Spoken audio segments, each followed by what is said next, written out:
So here is our passage number 3, which talks about something that all of us are intimately familiar with. A lot of YouTube videos, I think most of us consume it, but then quite a few of us also go ahead and make it. If not on YouTube, then maybe on Instagram, Snapchat, whatever. So here is the first person POV of a content creator who decided to quit at the age of 24. So the rest of the passage basically goes ahead and elaborates upon that experience and that reason to quit. So this is the kind of channel that the person had. Romanticized life is also a deeply personal one, so his channel was also very personal. But then you become a product and the metrics come into picture, and then you start doing a lot of crazy things as a teenager you end up showing a bit too much, right? According to the passage, of course. Then I found this line interesting. Let's just read it together. We place such a high value on visibility. So isn't it only natural to feel as if our vulnerability is the price to pay to be validated? So all those views, all those likes, even if they come at the cost of making you vulnerable, aren't they worth it? So, and then the author, his thoughts take a turn and talk about how doing that consistently in the long run can be very challenging, and that is why this career path can be short-lived. And finally, that there are many who have made a career online, found happiness. But to those who will walk the path I did, so he says, yeah, at least, learn from my experience, don't do those things. Okay, so with that, let's dive into our questions. Question number 9, the central idea of this passage is that. So the central idea is that, don't show too much of yourself. Don't make yourself excessively vulnerable. Don't fall into the trap of following just the metrics of view count and likes. So let's look at A. Online culture is attractive and addictive but damaging for those who have made a career in it. Thankfully, I just need to take you to the last paragraph. This part actually contradicts it, and therefore A can be ruled out very safely. How about B? Online culture is mostly a game of metrics and number. That's true, but it is narrow. It is not the central idea that comes from this particular passage. See, online culture encourages and rewards a false, superficial personality.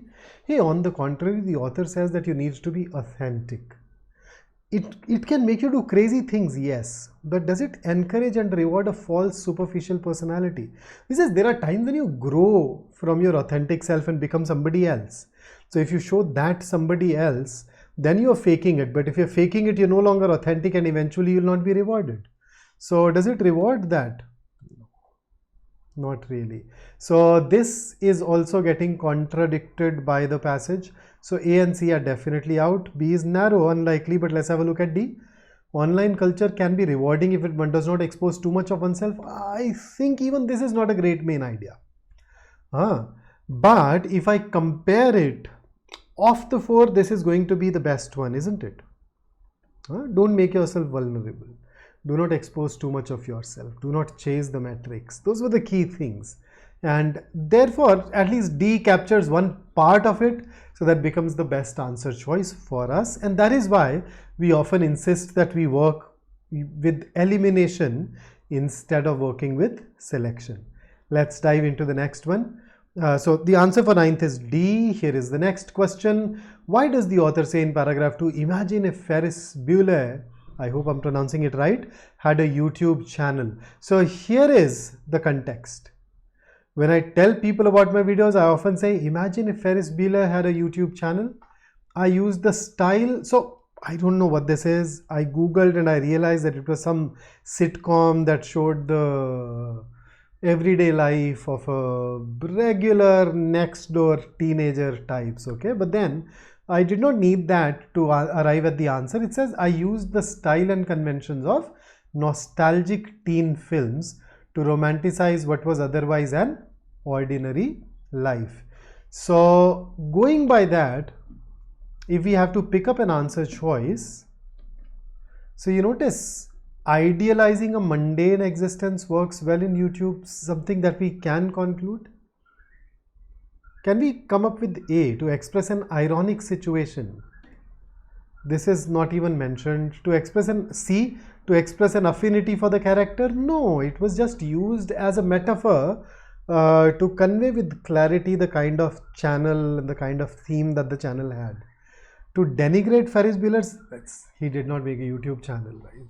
It was a show, and therefore this too can be ruled out. So the process of elimination makes it a very easy question. I think the answer to question number 10 should be option B. Let's dive into 11th.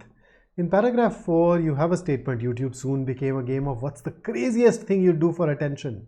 So this suggests that, let's check, YouTube is partially a game of number and metrics.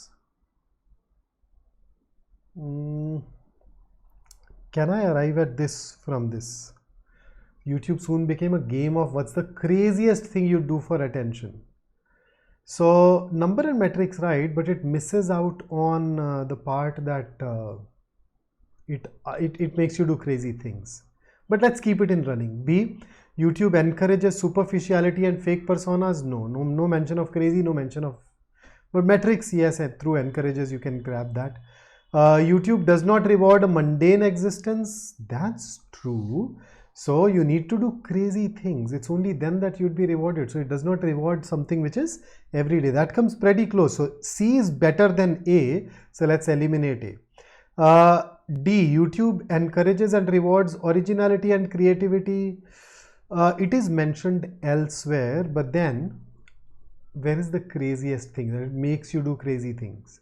That's something that is once again not there in D, so even D can be eliminated, and that leaves us with C as our best answer for question number 11. And with that, let's have a look at 12th.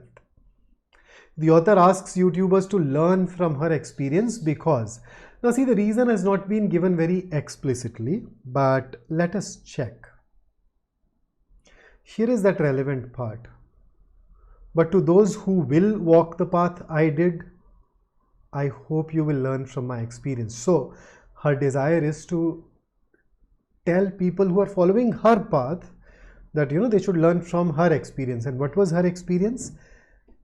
Chasing views and likes at the cost of your authenticity, at the cost of sharing a lot of your personal life is not great, right? So that's the lesson that we wanted to arrive at, and that is captured best in option A. She has understood that exposing one's frailties online can be damaging. That's her experience, right? Then let me just run you through the other options quickly. She has realized that publishing one's shortcomings works well in YouTube. That suddenly gives it a positive spin. She has perceived the fact that YouTube audience do not like their YouTube actors to change. Yes, but then that is that's not the message that she's leaving people with. She's not telling them how they can remain relevant on YouTube, right? And D, YouTube encourages superficiality and crazy behavior on the part of the actors. And is everyone doing it? And that's why even D can be eliminated, and I guess we can definitely arrive at A as our best answer choice for question number 12. So that takes care of our passage number 3.